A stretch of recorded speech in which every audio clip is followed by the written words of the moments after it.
Halo guys, balik lagi di MM Tour Low Budget bersama saya Randy guys.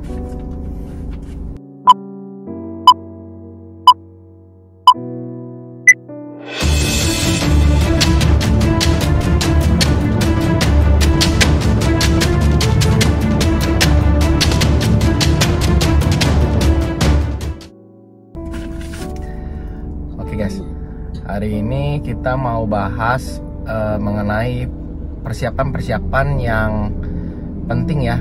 Jadi menjelang jadwal interview di Embassy Amerika guys. Hari ini saya mau bahas selengkapnya guys ya. Oke, sudah menjadi rahasia umum kalau menjelang interview di Embassy itu semua orang pasti deg-degan ya guys ya. Deg-degan terus bingung mau nyiapin apa aja gitu biar nggak ketinggalan gitu, persiapannya apa aja gitu. Oke, yang pertama itu paling penting itu mengenai pakaian dulu guys. Kita bahas yang simple dulu ya, pakaian. Oke, sebenarnya saya udah buat video khusus untuk apa pakaian yang digunakan saat interview di Embassy Amerika. Tapi sekarang saya bahas secara singkat aja ya. Nanti kalau misalnya fullnya nanti bisa dilihat di video saya sebelumnya mengenai pakaian ini ya. Oke, kalau cowok biasa standar ya, pakai kemeja atau batik boleh, silakan. Celana itu bahan atau jeans silakan. Pakai sepatu ya guys ya gitu. Ya meskipun banyak yang bilang sih, kok pakai kaos juga boleh kok gini gitu. Cuma saranku gitu ya formal aja lah ya. Kalau bisa formal, kenapa mesti nggak formal gitu ya. Oke, kedua kalau untuk perempuan itu biasanya itu pakai dress ya, dress yang ada tangan ya guys ya, jangan yang nggak ada tangan, harus ada tangan. Terus blazer silakan blazer ya. Kalau anak-anak standar lah guys ya. Oh ya, kalau misalnya untuk khusus yang pakai hijab, kalau misalnya di paspor foto pakai hijab, silakan pas interview pakai hijab ya guys ya. Oke, kalau untuk anak-anak standar sih baju biasa aja, baju maksudnya yang formal biasa, kemeja gitu kalau cowok ya. Kalau cewek anaknya dress terus pakai sepatu biasa ya. Oke, itu mengenai pakaian guys ya. Kedua mengenai jadwal ya. Oke, jadi kalau misalnya kalian kan jadwal itu kan Senin sampai Jumat aja ya guys ya. Sabtu sama Minggu itu nggak ada ya. Senin sampai Jumat misalnya kalian jadwalnya nih start paling pagi kan itu jam setengah 8 ya, 7 lebih ya, setengah 8. Misalnya kalian dapat jadwal jam 8. Nah itu pastikan sejam sebelumnya atau maksimal setengah jam itu sebelum interview itu, sebelum jam interview itu harus hadir guys ya. Harus hadir ya. Karena kenapa? Karena kan kita kalau misalnya datang lebih awal kan lebih bagus ya guys ya dibanding telat ya. Karena kita nggak tahu itu nanti macet di jalan atau lain-lain ya guys ya. Oke, tempat interview itu ada dua guys ya, ada dua. Di Indonesia itu tempat interview itu ada dua. Pertama di Embassy Surabaya, oke. Kedua di Embassy Jakarta ya. Nanti kalian bisa googling masing-masing untuk alamat lengkapnya ya. Oke, karena domisili saya di Jakarta, saya bahas untuk di Jakarta dulu ya. Oke, jadi kalau misalnya kok saya dari luar daerah nih, kok persiapannya apa aja gitu. Nah jadi kalau misalnya dari luar daerah itu sehari sebelumnya saya sarankan untuk hadir. Jadi jangan pas hari H gitu baru hadir ya, itu bisa berantakan banget, jangan. Jadi sehari sebelumnya hadir. Kalau misalnya murid saya pasti saya kasih briefing ya, ketemu saya briefing gitu, briefing dan rapin berkas ya. Oke, habis itu nanti setelahnya bisa istirahat silakan gitu agar besoknya fresh ya guys ya untuk menjelang interview bisa fresh. Oke, kalau misalnya kok saya orang lokal, orang Jakarta asli, ya persiapannya apa aja? Ya udah, persiapannya sama sebenarnya. Sehari sebelumnya itu siap-siap dulu ya, persiapin yang mau dibawa ya biar besoknya nggak kelabakan ya. Jadi besok udah tinggal pergi aja gitu. Sebagai info guys ya, kalau misalnya kalian bawa kendaraan itu di Embassy Amerika itu parkirnya harus jalan kaki ya. Jadi saranku biasanya sih rata-rata pakai Grab ya. Jadi Grab nanti drop aja di embassy-nya gitu ya. Oke, kalau misalnya dari luar daerah itu biasa silakan booking hotel di dekat embassy ya. Jadi embassy itu letaknya itu Jalan Medan Merdeka Selatan ya guys ya. Jadi Jakarta Pusat itu dekat Gambir ya. Jadi kalian nanti searching aja, boleh googling, silakan. Hotel yang dekat Embassy Amerika di Jakarta, silakan, itu banyak banget. Contohnya misalnya kalau hotel yang harganya cukup murah gitu ya, itu namanya Konko Hostel, itu ada. Terus kalau hotel yang kelas yang menengah gitu ya, ada Istana Ratu gitu ya. Kalau misalnya kelas yang agak cukup baik gitu ya, namanya Ashley Hotel, silakan. Banyak sih contoh-contoh, itu cuma contoh doang ya guys ya, nanti kalian bisa googling sendiri ya. Jadi murid-muridku rata-rata kalau misalnya nginep di sekitar Hotel Embassy, jadi besoknya udah tinggal siap ke sana ke Embassy, karena jaraknya deket tuh, biasanya paling 5-10 menit lah udah nyampe ya.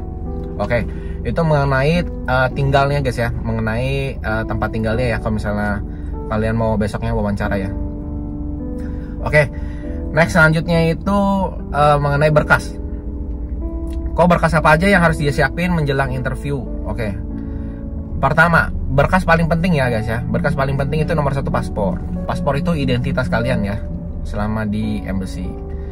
Jadi kalau udah bawa paspor itu nggak perlu bawa KTP guys ya. Dan memang wajib bawa paspor dan nggak perlu bawa KTP. Karena apa? Kok KTP itu kan identitas? Iya benar, identitas. Tapi identitas untuk kepengurusan lokal ya, untuk kepengurusan lokal. Jadi kalau misalnya kalian mau ke kelurahan, kecamatan, itu bawa KTP ya.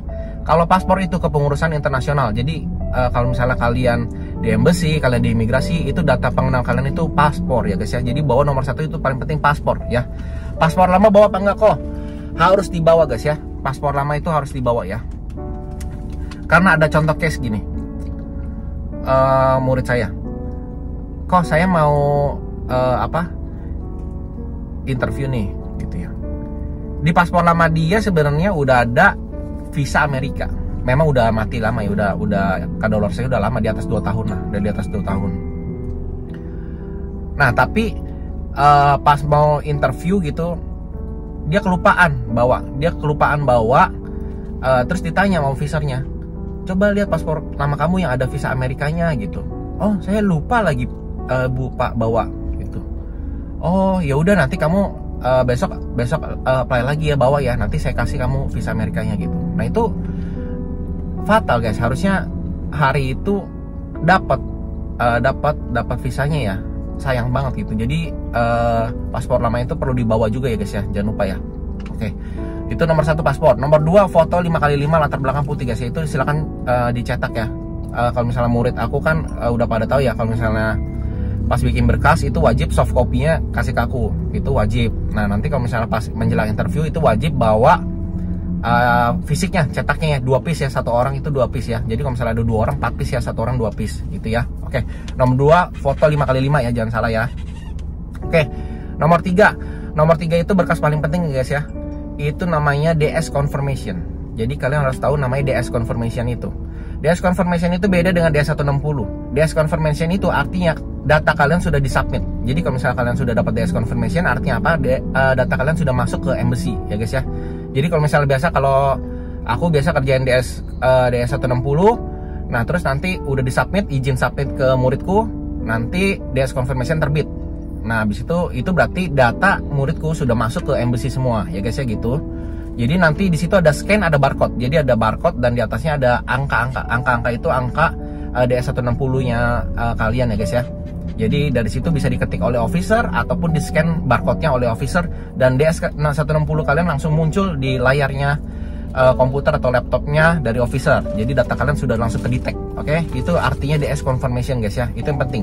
Jadi DS 160 itu lembarannya, DS 160 itu ada tulisan do not bring to interview. Itu DS 160 itu sebenarnya tidak perlu dibawa pada saat interview. Yang perlu dibawa itu DS confirmation. Karena apa? Karena dengan DS confirmation officer langsung bisa lihat DS 160 kalian. Jadi kalian ngerti ya guys ya, beda ya antara DS confirmation dan DS 160. Itu penting. Oke, itu yang ketiga. Nomor 4 yang penting itu namanya appointment confirmation. Appointment confirmation itu adalah jadwal janji temu. Jadi kalau misalnya di website khusus untuk jadwal, jadi website untuk ngisi DS 160 beda, website untuk ngisi jadwal itu beda ya guys ya. Jadi di website ngisi jadwal ini ada 2 pilihan bahasa, boleh bahasa Indonesia maupun bahasa Inggris. Jadi kalau misalnya sudah keluar jadwal interview kalian, terus di print ya, itu harus wajib di print ya guys ya, karena di situ ada keterangan kalian, nomor paspor kalian, identitas kalian, terus siapa saja yang ikut. Misalnya yang apply ada 3 orang, nah itu nanti satu lembar nanti ada isi 3 barcode, namanya siapa, A, B, C gitu ya. Jadi ada masing-masing barcode, jadi tinggal di scan nanti keluar jadwal kalian semua nanti pas di embassy scannya ya, maksudnya ya kalian bawa fisiknya aja, printannya aja gitu. Kalau bahasa Inggris, dalam bahasa Inggris itu namanya appointment confirmation, itu nama berkasnya ya. Kalau dalam bahasa Indonesia ya jadwal janji temu ya, itu harus diperhatikan ya guys ya, itu penting banget. Itu ada harinya kalian interview kapan, jamnya kalian kapan interview gitu ya, berapa orang pesertanya, itu lengkap semua di situ guys ya. Kalian harus bawa itu. Oke. Itu udah satu paspor, 2 foto, 3 desk confirmation, 4 itu appointment confirmation, nomor 5 itu slip bayar. Slip pembayarannya warna hijau. Jadi kalian itu nanti kalau misalnya setor ke Bank CMB Niaga itu dapat slip bayar warna hijau ya. Kalau murid-muridku aku kasih langsung berupa fisiknya ya. Kalau misalnya jarak jauh itu bisa di scan PDF-nya, nanti aku kirim slip bayarnya. Oke. Slip pembayaran ini sebenarnya ini salah satu ditulis di situs resmi embassy, itu salah satu hal wajib ya guys untuk dibawa. Tapi pada kenyataannya itu jarang diperiksa. Karena apa? Karena slip pembayaran itu sebagai bukti tambahan saja kalian sudah membayar. Tapi bukti pertama itu kalian sudah membayar atau belum itu ketahuan dari jadwal guys. Jadi kalau misalnya kalian sudah jadwal itu udah pasti terbit, sudah bayar ke bank, itu sudah pasti terbit jadwal untuk interview. Jadi itu bukti pertama. Jadi ini slip bayar itu cuma sebagai bukti tambahan ya guys ya. Jadi ingat baik-baik ya guys ya. Jadi bukti yang paling penting itu kalian sudah bayar itu adalah jadwal. Jadi kalau misalnya belum bayar udah pasti jadwal nggak bakal keluar guys ya. Gitu. Oke. Itu nomor 5 slip pembayaran. Oke. Sebenarnya dengan bawa ini aja 1 sampai 5 ini aja kalian sebenarnya bisa interview. Kalian sudah bisa interview ya. Sudah jelas itu interview itu justru menjadi hak kalian untuk interview. Tapi kita mesti tentu bawa persiapan-persiapan tambahan ya guys ya. Maksudnya apa? Dokumen-dokumen tambahan ya. Itu seperti Koko bahas di video selanjutnya, video-video sebelumnya. Koko ada bahas ulang lagi di sini ya, tapi simple aja gitu ya. Oke, berkas ini bawa, kartu keluarga. Next, akte lahir. Next, abis itu surat, misalnya kalian kerja itu ada surat keterangan kerja atau surat keterangan liburan. Ini opsional ya guys ya. Sekali lagi ini opsional, boleh dibawa, boleh tidak, silakan. Nah kalau misalnya kalian usaha, SKU, SIUP atau NIB, itu 3 itu sama aja, satu fungsi. Kalian bawa salah satu aja silakan ya. Kalau nggak bawa pun juga no problem ya, karena ini opsional sifatnya ya. Oke, next, rekening koran, bank statement itu silakan dibawa kalau kalian mau sediakan. Kalau misalnya kalian tidak mau sediakan itu no problem, nggak masalah ya. Oke. Untuk berkas-berkas semua sudah Koko jelaskan secara rinci ya tadi ya, sudah jelas banget. Habis itu kalian pada saat sudah siap berkasnya ya. Nah besoknya pas saat di embassy-nya ya, ini udah Koko terangin juga di pada video sebelumnya ya. Jadi ini semuanya ini sebenarnya rangkuman ya, jadi satu rangkuman ya. Jadi pada saat di embassy, kalian langkah pertama itu pasti ketemu dengan security, guys ya. Keamanan di sana itu nomor 1 ya. Nomor 1 kalian ketemu security, nanti silakan titip yang diminta oleh security untuk titip. Contohnya misalnya tas segala macam itu disuruh titip ya. Nah, habis itu next dari security itu loket 1. Loket 1 itu apa kok? Loket 1 itu untuk kasih berkas ya guys ya. Jadi kalian kan bawa semua berkas tuh. Kalian kasih berkas ke situ, nanti difilter oleh officer di loket 1 ya. Difilter mana yang diperlukan, mana yang enggak. Yang diperlukan nanti di-keep dulu oleh officer, nanti dibalikin pada hari itu juga. Di-keep dulu yang penting. Kalau yang menurut officer kurang penting nanti disuruh pegang aja. Udah kamu pegang aja gitu. Dan di loket 1 itu kalian bisa meminta tanya ya, bertanya pada officer, Pak, Bu, mana yang barisan untuk interview bahasa Indonesia, mana yang barisan untuk English gitu ya, interview in English. Nanti tanya di loket 1, oke? Next, loket 2 itu loket sidik 10 jari ya guys ya, sidik 10 jari. Next, habis itu loket ketiga itu loket untuk interview ya, untuk interview officer untuk bertanya ya mengenai data perjalanan kalian ya guys ya.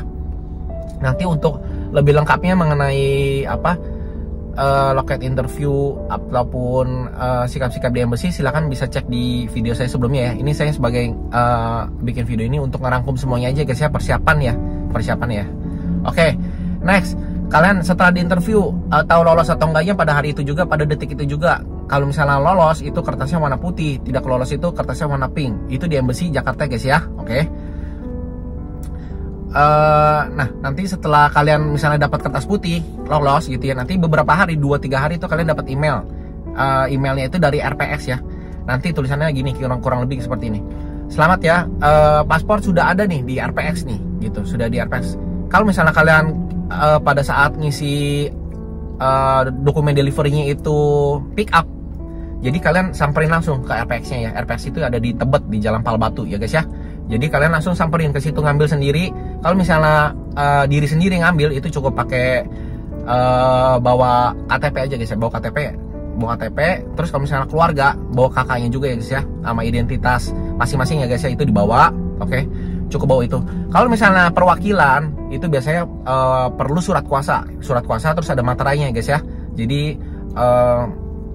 saya yang bernama ini, paspor ini mewakilkan memberikan kuasa kepada ini gitu ya, dengan nomor KTP ini gitu. Terus ada materai. Kalau perwakilan seperti itu guys ya. Terus langsung bisa diambil sendiri ke sana. Kalau misalnya ngisi dokumen delivery-nya itu pengantaran ke rumah, jadi nanti ya kalian tinggal tunggu aja, paspornya diantar ke rumah oleh RPX ya guys ya. Tapi biasanya itu dikenakan cas ya, untuk kalau misalnya pengantaran ke rumah itu sekarang itu dikenakan cas, kalau nggak salah ingat itu 140.000 satu orang ya guys ya. Nanti kalian bisa lihat sendiri di emailnya, nanti disuruh transfer kemana dan jumlahnya berapa. Nah itu jadi di email itu udah lengkap ya guys ya. Oke, itu mengenai dokumen delivery atau pengantaran dokumen. Oke, berarti kalau misalnya udah paspor udah balik ke kalian ya, berarti udah berisi visa ya guys ya. Ini kalau misalnya yang diterima ya guys ya. Kalau misalnya ditolak, paspor saat itu langsung balik. Pada saat interview, paspor langsung balik ke kalian, langsung diberikan balik pada kalian beserta kertas pinknya guys ya. Oke guys ya. Berarti dari awal sampai akhir ini udah jelas banget ya, udah lengkap banget. Dengan nonton satu video ini aja kalian udah paham banget nih persiapan yang harus kalian siapin ya menjelang interview di Embassy Amerika. Oke guys ya. Ya udah guys. Cukup sekian ya guys ya. Hari ini videonya cukup panjang. Oke. Nanti kita ketemu lagi di next video. Oke guys ya. Salam low budget guys.